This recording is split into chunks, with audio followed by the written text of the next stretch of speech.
right. So thanks everyone for coming out. I know it is after lunch, so I am competing with a little bit of the itis.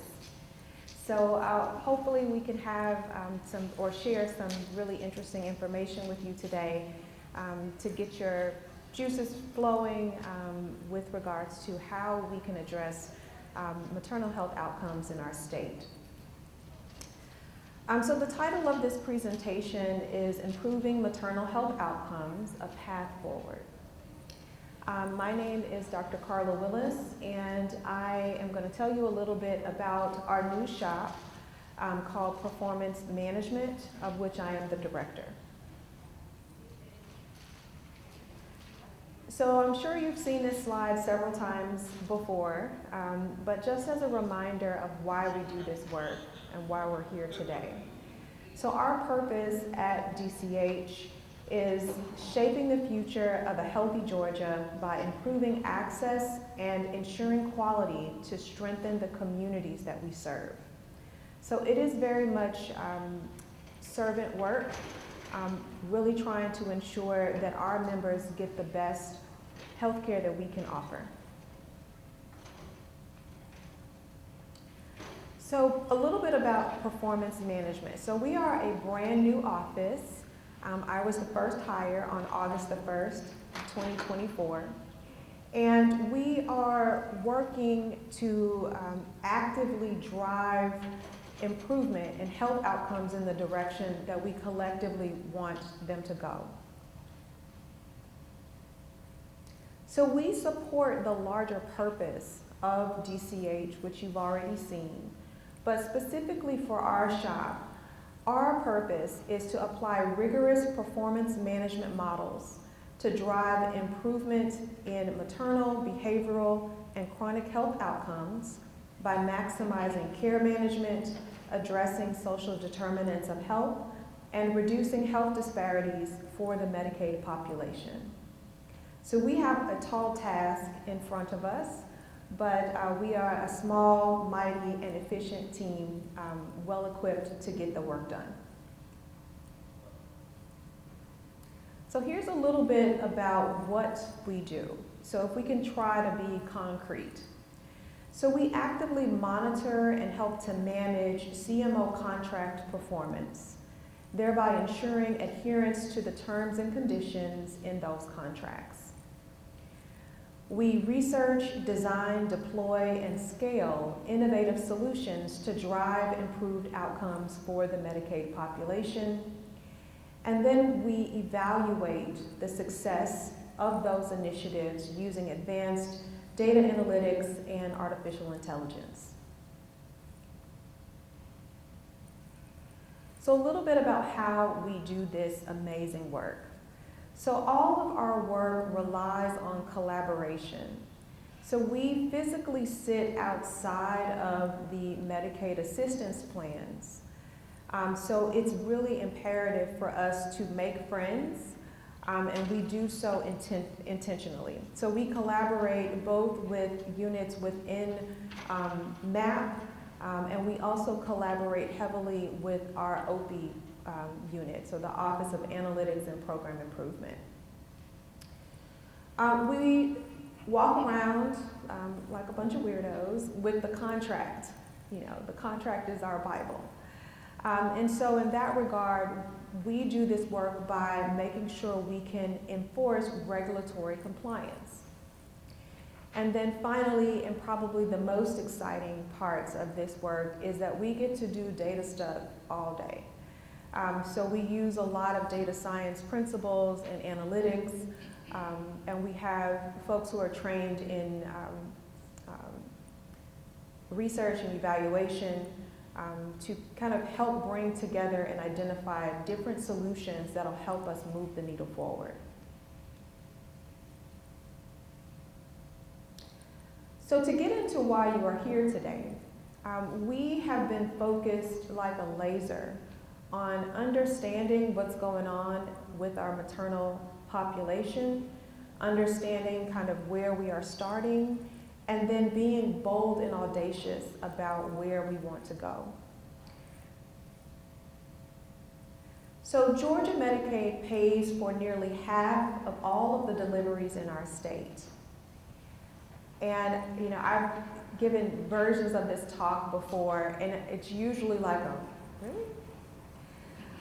So we have a very large footprint when it comes to pregnant folks and babies. We were able to go ahead and secure our own data from within our shop to isolate the number of Medicaid births by year for the last 5 years. So you see that it's inching up, or in 2020 through 2023, we were approaching about 50,000 births. We had a drop off in 2024, pushing at around 44,000 births. However, despite this large footprint and this large opportunity to really make an impact, Georgia Medicaid lags behind on many of the maternal outcomes that matter the most. So some of those outcomes include the timeliness of prenatal care. We know that while this is a process measure, it really does matter that once the mama is identified, that she is immediately placed within care. So we have a HEDIS measure that we track that says, how many mamas are you able to get in to see or to receive her prenatal care visit within the first 42 days? Unfortunately, our statewide average is 79.26%, which translates to below the 25th percentile. That's the equivalent of an F minus. So that is a lot of work that we can do. And the other note here with regards to the percentile is that we're comparing ourselves to our other Medicaid peers. So there are state Medicaid agencies that are doing it better. And we are engaged in conversations with those same state agencies to figure out what is your secret sauce and how do we bring that to Georgia. So some other outcomes that we track are around the timeliness of postpartum care. So we know that the postpartum period is essentially the 4th trimester. You don't just resume life as usual after you have birthed a human. And so mom has changed, the family has changed, the baby is growing, and we have to look at that as an opportunity to really serve mom differently. But here again, there are a wealth of opportunities to do it better. So our statewide average for timeliness of postpartum care is 69.28%, again below the 25th percentile when we compare ourselves to our other Medicaid peers. We also note that we are not doing the best of jobs with regards to low birth weight babies. So we are focusing right now on mom, but what goes on with mom has a direct impact on what is possible for baby. So for low birth weight babies, our statewide rate is about 12.8%, which is above the national average of 10.4%. So we have a lot to do with regards to mom, and we are hoping that those initiatives and those changes will help us to better serve baby as well. Unfortunately, I spend a lot of time on I think the most sobering outcome. Georgia, we have a maternal mortality crisis that has been going on for a number of years. The Department of Public Health helps to facilitate the Georgia Maternal Mortality Review Committee, and they most recently released their latest report using information from 2020 through 2022. The upshot is that when we look over time, Georgia's maternal mortality rate is worsening, and most of the deaths are preventable. So I encourage each person here, take a look at the fact sheet that was provided by DPH. In addition to giving the percentage of pregnancy or the rate of pregnancy-related deaths per 100,000 live births, and tracking the percentage of those pregnancy-related deaths that had at least some chance of being prevented, they also provide timing. When are we losing our moms? And why are we losing our moms? That information really helps us to design initiatives that address the root cause of these maternal deaths. In red here, I wanted to point out that in a report that's several years old now, using 2019 through 2021 data, we note that again, the rate of pregnancy-related deaths was high. 89% of those pregnancy-related deaths had at least some chance of being prevented. And 68% of the moms who we lost had Medicaid as the payer at delivery. So that means that not only do we have a huge footprint in paying for nearly 50% of the births in our state, we can have an enormous impact from the Medicaid, from innovative solutions coming out of Medicaid to help save our moms.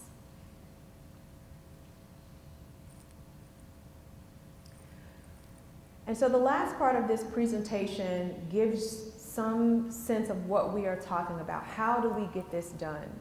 I'm really excited to report to each of you, we are not taking this lying down. We want to see change, and so we are going to make that happen. My office, in addition to all of the collaboration that we do both inside of DCH and with our external partners, will help us move the needle in the direction we want it to go. So here is a little bit about our pathway to improving maternal health outcomes. So we note that this is a cycle. You know, like, you don't just pop into pregnancy and pop out. I had this one friend who said, you know, pregnancy is just a window into that mom's overall health. So that means we have to start with preconception care. How do we take care of people before they get pregnant, thereby allowing them to have a healthier pregnancy that is associated with better outcomes? So some of the opportunities that are already in our wheelhouse are shown on the screen. So if you haven't heard about the Pathways program, please know about it. I mean, it is a phenomenal opportunity for us to identify persons who are of reproductive age who are currently uninsured. If they qualify for Pathways, this would be a wonderful opportunity to ensure that they are taken care of before pregnancy. We also have the Planning for Healthy Babies waiver program. And so this program is really interesting and unique. So it has two components. One is a limited benefit form of Medicaid that is just about family planning. We also have an inter-pregnancy care component where we recognize that if you have had a very low birth weight baby, you are at an elevated risk for having subsequent low or very low birth weight babies. So in an attempt to bridge the gap, P4HB is available to those ladies who have had a very low birth weight baby.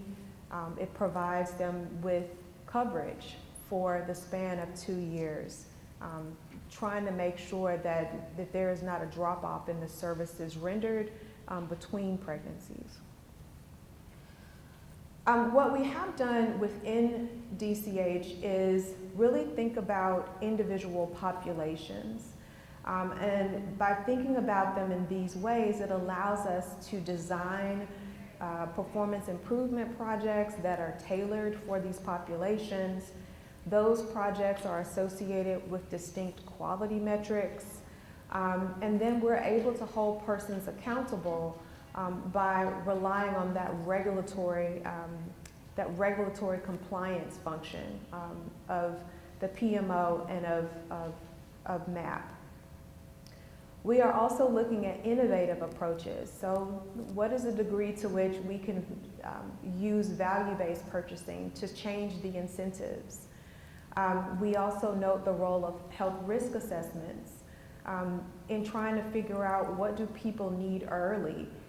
You then wrap around them with the care that they need, thereby averting those bad outcomes. And then we are also thinking through what role can auto assignment or the algorithms that are underneath auto assignment play in helping to make sure that the CMOs that are really knocking it out the park have the vast majority of the members. So the next kind of place on that continuum is, what do we do with the mama once we have her, right? So during pregnancy and during the postpartum period, we have a captive audience. So the access portion of that is primarily through Medicaid, as well as through our Peach Care for Kids program. Given the pregnant population as a standalone population, we again have these opportunities to design innovative performance improvement projects and have associated quality metrics undergirding them. As many of you probably remember, we do have a postpartum spa now that allows our moms to stay on Medicaid for 1 year after the delivery, really leaning into the fact that you don't need a break in coverage when you have entered into your 4th trimester. On the innovation side, we have entertained some work with Morehouse School of Medicine, with Emory, and some other providers for some grant opportunities called ARPA-H. We are also utilizing machine learning to figure out how do we identify the folks who are at greatest risk for severe maternal morbidity, because we don't talk about that as much. We tend to talk about the worst case scenario, but severe maternal morbidity is actually more common and provides this canary in the coal mine, which tells us those mamas who have had a severe maternal morbidity event are at elevated risk for the ultimate bad outcome.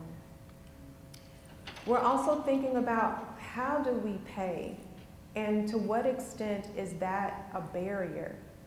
How much do we pay? And are we unintentionally creating disincentives for providers to see our moms? How are we supporting perinatal professionals in addition to the physician? So what is the role in Georgia for doulas, community health workers, and the like? And then we are seeking to learn from other states. So I note here, South Carolina did a phenomenal, I think their pilot was like 10 years, where they sought to understand the impact that nurse home visiting programs could have on their pregnant population. And I believe they partnered with some researchers at Harvard to evaluate their program. What are nurse home visiting programs able to do, and what is out of scope? And then finally, what happens between and beyond pregnancy? So after that 1 year postpartum has lapsed, we will have some folks who continue to be eligible for Medicaid. Maybe they're just in a different aid category. But we also note that, again, P4HB might be an option for folks, pathways might be an option for folks, private insurance through Georgia Access might be an option for folks. So we want to make sure that we identify the whole continuum so that there is no break in coverage and that people can get the care that they need throughout their life course, as opposed to just when they are pregnant.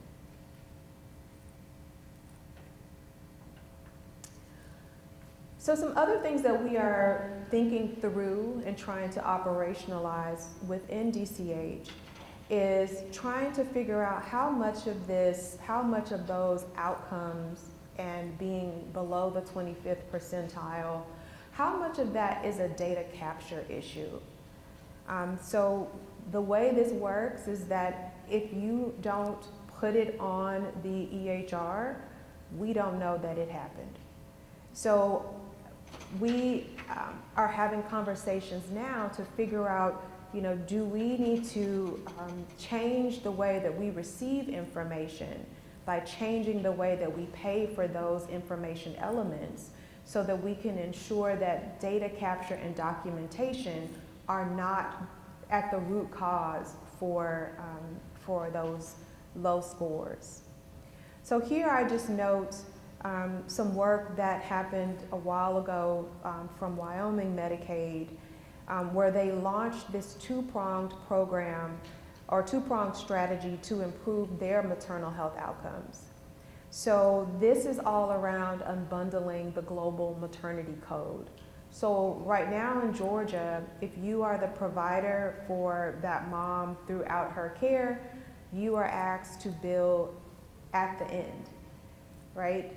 What we are seeing in other Medicaid agencies is exploring the idea of breaking it up so that we understand the information, we receive information about that mama earlier, and then we can act on that information in a more timely manner. So what Wyoming Medicaid did was they launched a Category 2 code, and it's on your screen here, and they paid providers for that code, thereby incentivizing them to provide this information quickly, and that information is then used to determine whether or not that mama is high risk and needs some additional support. They also decided to remove the postpartum care visit from the global maternity code so that the provider would be paid for that initial prenatal care visit using the Category 2 code. They would then render all of the rest of the prenatal care services plus the delivery, and then they would drop a claim at that point. Then they would drop another claim, another standalone claim for multiple postpartum visits. So this is helpful because it allows there to be daylight and information at the initial postpartum visit. You then have the rest of the bundle, including the rest of the prenatal care visits plus the delivery. And then this idea of removing the postpartum care visit from the global maternity billing and allowing for multiple postpartum visits allows Wyoming to be in compliance with ACOG's recommendations about multiple postpartum visits, not just one. We're seeing similar efforts in North Carolina. North Carolina actually decided just to unbundle everything. So as soon as the provider renders the first prenatal care visit, they drop a claim, they get paid. The next time they render another prenatal care visit, they drop a claim, they get paid. So all of these things help to ensure that data capture is happening and that you're getting the most information about that mama and you can act on it in a timely manner. And then I'll just wrap up with this idea of we have to standardize what we know works. So here I'm entitling this slide, Making a Case for Doulas Statewide. The literature is clear. So here I'm just trying to level set, what are we talking about when we talk about a doula? So a doula is describing a person that's trained and experienced in childbirth, who provides continuous physical, emotional, and informational support to the mom before, during, and just after the birth. Doula care is increasingly being reimbursed by several Medicaid programs throughout this country, and it has been associated with improved health outcomes as well as a positive return on investment. So what we did within the PMO is we have started a white paper series. And because a part of how we do our work involves researching what is out there, what do we know, what's in the gray literature, what's in talking to other states, because we don't have to reinvent the wheel. And for the things that work, we can scale them. So from that white paper, we were able to identify 3 findings. The first finding is that nearly half of all state Medicaid programs are already reimbursing to some degree for doula care services. This is not a new thing. The second finding is that while doula care is consistently associated with lower risk of C-sections, research suggests additional benefits, including a reduction in preterm births, an increased likelihood of attending the postpartum visit, and lower risk of anxiety and postpartum depression. So we've already done the literature review, and these are the outcomes that are supported by multiple studies, not just 1 or 2. And then the final finding here is that doula care can be cost savings. And it really just depends on how much you reimburse for that service. Because you're going to get the gains in finding 2, but you also have to make sure that whatever that reimbursement rate is, that it is fair, and that it allows that service to be sustainable over time. So that's a little bit of what we are doing to create a pathway forward to improve maternal health outcomes in our state. And thank you, and I welcome any questions or feedback.